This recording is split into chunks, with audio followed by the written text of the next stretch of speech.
What would you do if the little girl you just adopted whispered, "There's a hidden camera in your office, and it's not yours"? That's exactly what happened to tech millionaire Ethan Carter, one ordinary afternoon, in a world where his security systems were trusted by governments and Fortune 500 companies. It wasn't an FBI agent or a corporate watchdog who uncovered the most dangerous breach of his life. It was Lily, his quiet 8-year-old daughter, standing barefoot in his doorway with a tablet in her hand and fear in her voice.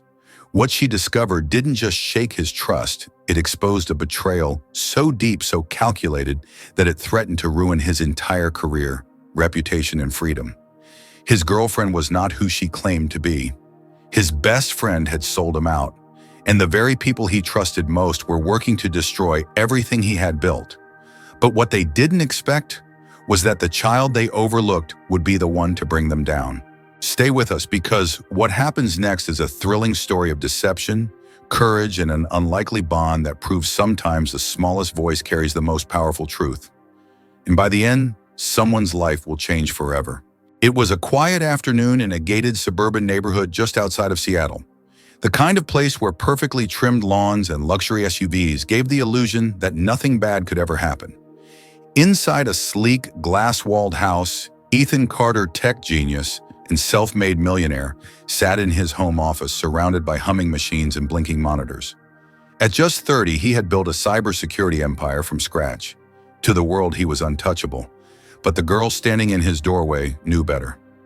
Lily Carter, barely 4 feet tall, her dark curls tucked behind one ear, stood silently with her hands clasped behind her back.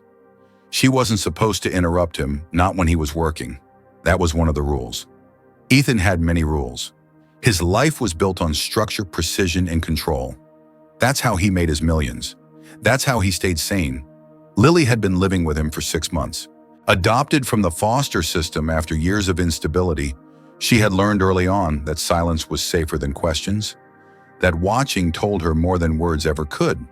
But what she had seen in the last few days made her feel something she hadn't felt in a long time: fear. Ethan didn't look up. His headset was on his fingers, moving swiftly over the keyboard as he spoke to someone on a Zoom call about encryption protocols and threat detection layers. The faint glow of LED screens reflected off his sharp features and his expensive watch. To everyone else, Ethan was a visionary. To Lily, he was unavailable. She had stood there for 10 minutes waiting, hoping he'd see her, hoping he'd feel the weight of her presence. Nothing. Then she noticed it again, just a flicker in the corner of her eye. That strange red blink from behind the ornate landscape painting above the bookshelf. The one Vanessa, Ethan's girlfriend, had gifted him last month. It blinked when no one else was in the room, and it was not part of the house's smart system. Swallowing hard, Lily stepped forward. Her tiny hand reached out and gently tugged at the sleeve of Ethan's shirt. He didn't look. He didn't pause. "1 second, sweetheart," he mumbled, still staring at his screen. But Lily didn't wait this time.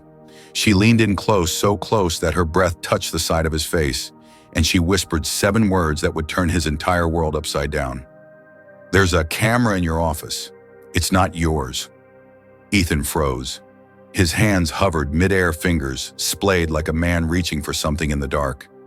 His eyes locked on the screen, but he no longer saw it. His body tensed, like he'd been struck by lightning. The voice on the other end of the call continued speaking about projected security threats. But Ethan couldn't hear anything except Lily's whisper echoing inside his skull. He pulled off his headset. "I'm going to have to call you back," he said, his voice low and clipped. The screen went black. Now finally he turned to her. "What did you say?" he asked, though he already knew. He needed to hear it again, needed to believe that this child, this quiet, careful girl, wasn't playing some kind of strange game. Lily didn't blink. "There's a camera behind that painting, the one Vanessa brought. I've seen it blink at night when you're not in here." Ethan followed her finger. The painting. The one Vanessa had insisted would brighten up the space. She'd said it with her signature smile, the kind that made you forget to question her motives. He'd barely thought about it since. But now as he stared at it, something clicked. That was when Vanessa had suddenly started asking more questions about his work hours. That's when she started appearing with takeout and wine on late nights, always perfectly timed. Always too perfect. How long have you known, he asked, his voice barely audible. Since she put it up, Lily said, hugging her tablet close. I use this to scan for wireless signals when I can't sleep. That one's different. It's not connected to the house. Ethan stared at her. This girl who barely spoke, who rarely smiled, had just discovered a surveillance device in his office that had completely slipped past his team of elite digital security specialists. He was a cybersecurity expert, and he'd missed it, but Lily hadn't. And this wasn't just about a hidden camera anymore. It was about who put it there and why. Ethan's thoughts raced. His algorithm prototype, the one worth hundreds of millions, was on the very computer he used every day in that room. If someone had access to it, they could destroy everything he'd built. Or worse, frame him. Lily, he said suddenly, seeing her not as a child, not as a charity case, but as something far more dangerous and far more valuable. Show me what you've seen. For the first time since moving in, Lily smiled. Not that cautious, polite smile adults loved. A real one. The kind that came from being believed. She led him down the hallway and opened her tablet. Her small fingers danced across the screen with ease. Ethan watched in awe as she pulled up a signal map of their entire house, complete with encrypted devices glowing red that didn't belong to their network. There, she said, pointing to one behind the painting. And another one inside the crystal vase Vanessa brought. And this one, she added, scrolling, is in your bedroom nightstand. Ethan's stomach turned. How long have you been tracking all this? 3 weeks, Lily answered. I tried to tell you, but you never looked at me. He wanted to argue, wanted to say he'd been busy, distracted, focused on work, on Vanessa. But none of that mattered. The truth was simpler and crueler. He hadn't listened. He knelt down beside her, the weight of guilt pressing on his shoulders like lead. I'm listening now. And Lily looked at him, really looked at him, with eyes far too old for her age. So, what do we do next? But before Ethan could answer, his thoughts were already tumbling into chaos. If there were hidden cameras in his house, someone was watching him. Someone close. Someone he trusted. And the woman he was planning to propose to might not be who she claimed to be at all. I'm so sorry to interrupt here, but the story is just getting started. What do you think Lily should do next? And if you were Ethan, would you believe an 8-year-old over the woman you love? Tell me where you're watching from, and if this story made your heart race, hit that like button and give it a little heart to help more people find it. Ethan Carter had always believed in logic, evidence, and precision. That's what had made him a cybersecurity mogul before 30. But tonight, logic had betrayed him.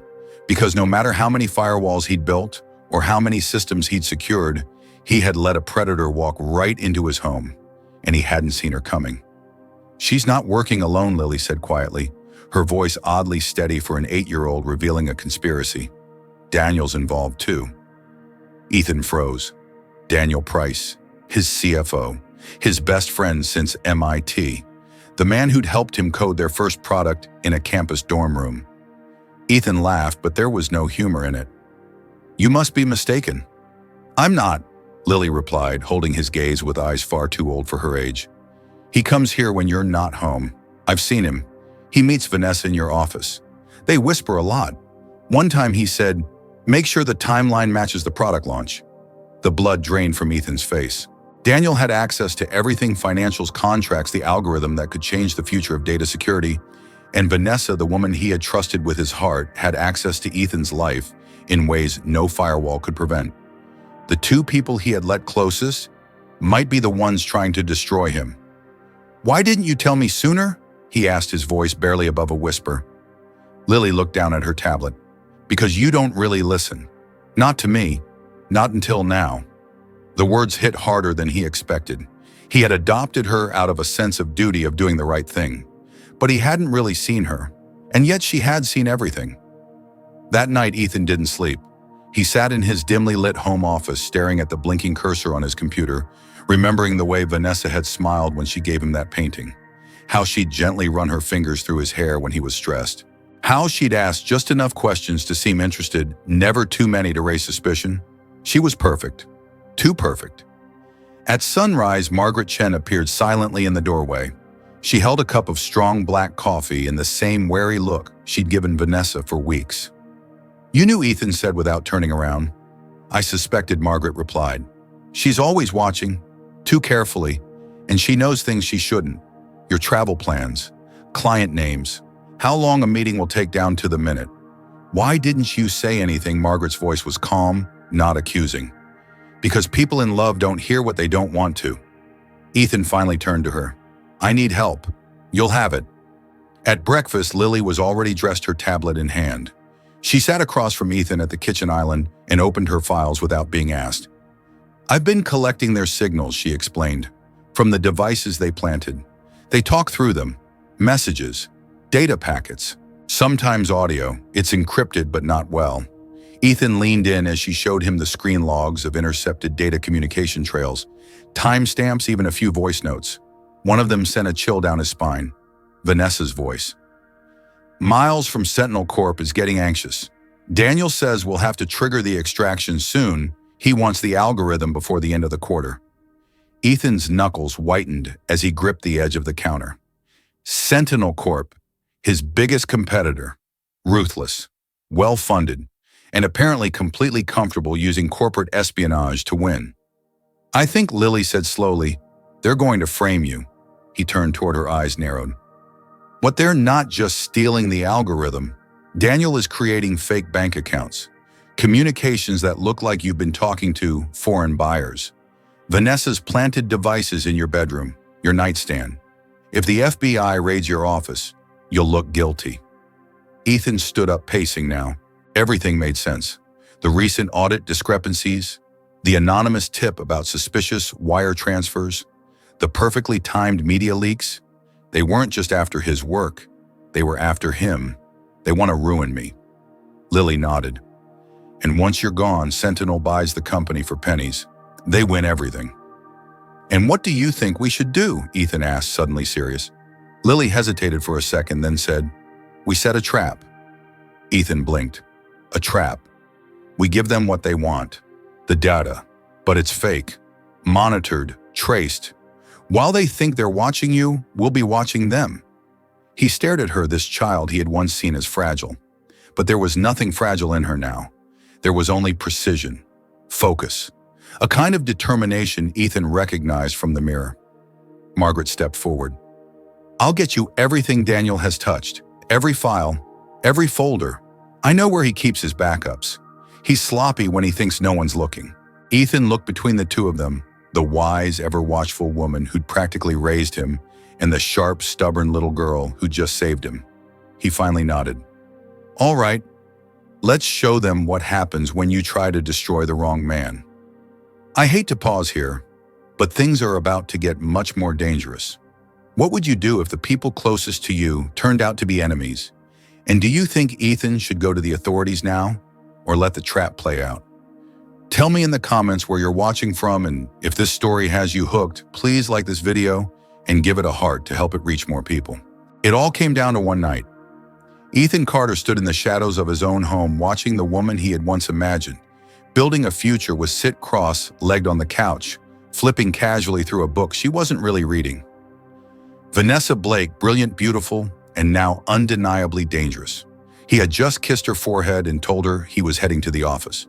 But instead of driving downtown, he'd circled through the woods, behind the property, slipped in through the back entrance, and taken his place beside Lily and Margaret in the unused maid's quarters, now converted into a high-tech surveillance hub. Are you ready? Margaret asked quietly. Ethan's jaw tightened. Let's end this. At precisely 11 p.m., just as predicted, Vanessa moved. Gone was the soft-spoken girlfriend. In her place stood a professional, calm, swift, methodical. She retrieved a thin black laptop from a compartment hidden inside a guest bathroom wall panel. Then she connected it directly to Ethan's home network and began extracting files, believing she was stealing the algorithm that would make her millions. What she didn't know was that Ethan had planted a decoy. The files she was taking were corrupted replicas laced with digital signatures that traced every packet of data she transmitted. Lily had spent hours building the fake interface, and now she sat beside Ethan, her tiny hands steady as she tracked the incoming transfers. She's sending it now, Lily whispered. Across town, Daniel Price was already at Carter Systems headquarters, preparing to plant the forged evidence documents, communications, fake account records, meant to make Ethan look like a traitor to his country. He believed the plan was flawless, that Ethan would be arrested within hours. But this time they weren't the hunters. They were the prey. At 11:42 p.m., Vanessa received a message on her burner phone. Package delivered. Begin phase 2. That was their cue. Ethan stood up, his voice calm but firm. Now! The door opened. Lights flooded the room. Vanessa turned stunned as Ethan, Lily, and Margaret stepped into view. Hello, Vanessa, Ethan said. Or should I call you by your real name, Rebecca Santos? For the first time, her mask slipped. Cold fury replaced charm. Her voice dropped an octave. You don't know what you're doing. Oh, I do, Ethan replied. And so does the FBI. They've been recording this entire operation. Your transmissions, your texts, even the phone call you made this afternoon. Her eyes darted toward the laptop. You wouldn't dare. We already did, Lily interrupted, her voice quiet but unshakable. And we traced your files straight to Sentinel Corp. That's how we know you've done this before. Seattle, Boston, DC. Different name, same game. Vanessa's glare cut through the room.